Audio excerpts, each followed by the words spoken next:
ayətdir. Rəfiq ala, uca dostlar. Yəni, şər gördüyümüzdə xeyir, xeyir gördüyümüzdə şər vardır. Allah bilir, siz bilməzsiniz.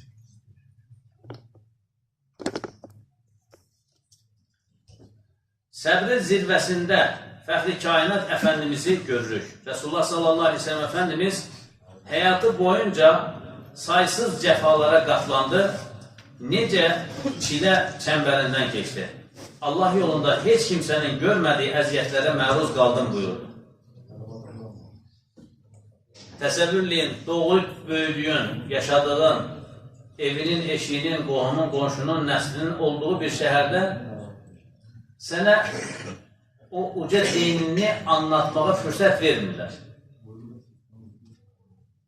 Sən məcbur olub Taifə gedirsən. Böyük şəhərlərdən birisidir deyir. Gedim orada, daimin da qohumları var, əqrabaları var. Gedim orada İslamı təbliğ edeyim. Orada nə inirlər?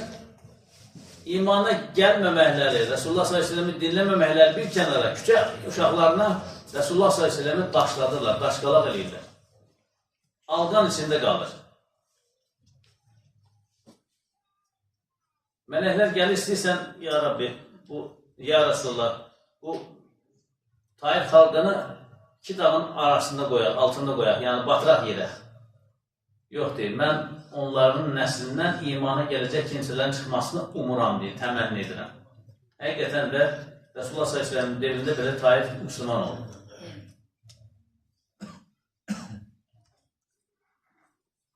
Uhudda dişi qırıldı. Daş atdı birisi, dəbilqə üzünü yardı, dişini qırdı. Allah Resulü bəddua eləmədi. Sahabə dedi, ya Resulullah, bəddua elə... Yox deyil, mən lənət edici deyil, rəhmət Peyğəmbər olaq ya.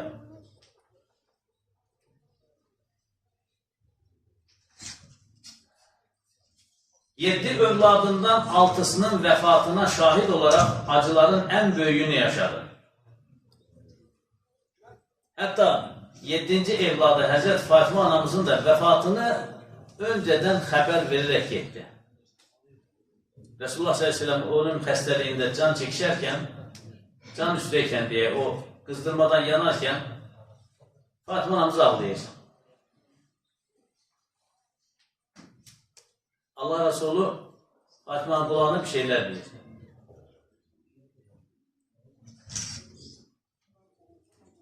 Fatimə anamız başlayıb gülməyə, təbəssüm etməyə. Soruşurlar, cavab vermir. Resulullah s.ə.v vəfat etdikdən sonra Fatimə anamızdan soruşurlar. Deyir ki, Allah Resulü o vəziyyətdə gördüm, ürəyim dözmədi. Dedi ki, səbirlə balam, yaxında atanın izdirabı edəcək, mən vəfat edəcəm. Yəni, onda ağladım deyir.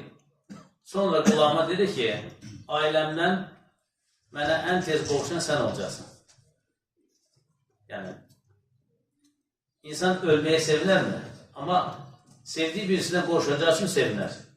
Sahabe-i kiram xəstə yatanda onu ziyarətə gələnlər deyirlər ki, məndən Resulullah'a salam söylə.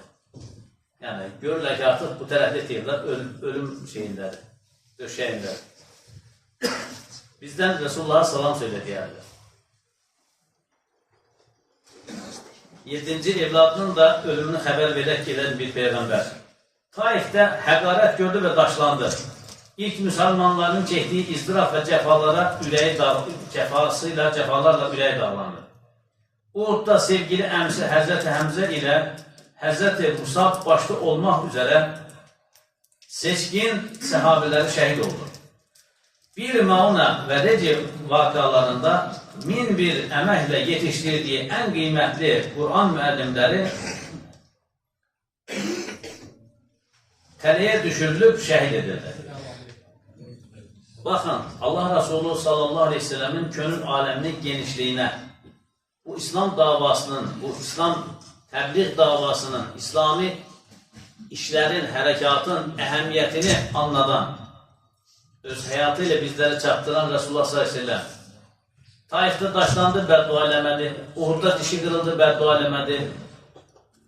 Ama bir Mauna hadisesi dediğimiz, Reci hadisesi dediğimiz bir neçə vəsilə bu kürsüdən anlatmışam mən onu. Bugün də aktual olduğu üçün əhəmiyyətini bir an təkrar anladıram. Allah Resulü Aleyhisselatü Vesselam Efendimizdən gəlib mübəlliğlər istədilər, təbliğçilər istədilər ki, bizə müəllimlər verin, qövmümüzü hidayətə gəlsin, onlara İslamı təbliğ eləsin. Allah Resulü da nə əzab əziyyətlə yetişdirdiyi səhabələrdən onlara verdilər, təbliğçilər verdi. Yolda xəyanət edərdilər, o gedən İslam təbliğçilərini puskuya saldılar, şəhid edilər. 2 dənəsini əsir aldılar, ondan sonra onu Məkkəlilərə satdılar, onlar da şəhid oldular. Allah Resulü bir ay boyunca sabah namazına konu tuttu, o Lihyan oğullarına, o xəyanət edən qəbillərə bəddua elədi. Tarixdən silindi getdi, onlardan kimsə qalmadı. Yəni, bu dava, İslami təbliğ, İslami hərəkat, İslami işlər çox əhəmiyyətli işlərdir. Bu işlərə dəstək vermək lazımdır, çiyin vermək lazımdır, badalaq vermək olmaz. Verərsənsə, bir Quran tələbəsinə badalaq verərsənsə, işini çıxmaza soxarsansa, işinə çərpə atarsansa, bir müsəlmana badalaq verərsənsə, o zaman nə olur? Allah Resulü'nün bədduası sənin üzərindədir. O qədər əhəmiyyətli. Ona görə yalvarırıq ki, amandır, bu sıyrılmış qılınca özü çırpma, sürtünmə bu qılınca. Bu İslami işlərə dəstək ver.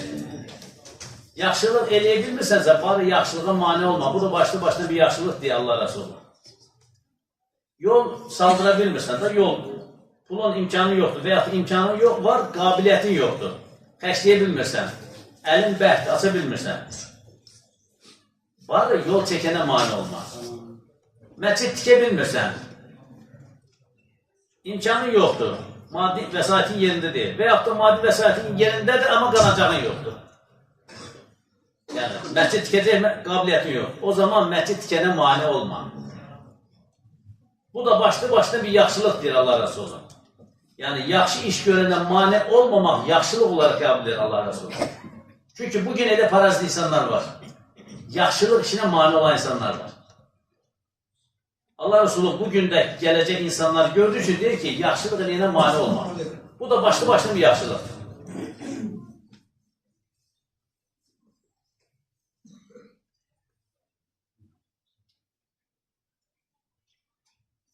Fəqət çəkdiyi bu çilələrin heç biri Allah Resulünün mətanətini və qəlbi müvazinəsini, tarazlığını pozmadı. O, bütün bu çilələri böyük bir olğunluq, kamillik və riza halı ilə qarşıladı. Rəbbinin rizası uğrunda heç bir fani çiləyə aldırmadı, fikir vermədi. Könlü necə acılarla dağlanmasına baxmayaraq, gül üzündən təbəssümü heç əksik etmədi. Onu heç kimsə, heç bir zaman asıq və bir üzlə, buruşturulmuş bir üzlə, çatıq qaşla və abus bir çöhrə ilə görmədi. Hak Teala ilə bərabərliyin hüzuru içində daima təbəssüm halında oldu, hər halükarda İslamın gülər üzünü əks etdirdi. Həyatın məşəqqətləri qarşısında çətin vəziyyətdə qalan kimsələrə bir çıxış yolu göstərmək üzərə şair belə deyir. Hər hansı bir çətinliklə qarşılaşdığında İnşirah surəsinin dərin mənalarını təfəkkür et. Orada bir çətinlik, 2 asanlıq arasında zikr edilməkdədir. Bunu yaxşıca düşündüyün zaman fərahlayarsan, sıxıntın zaid olur.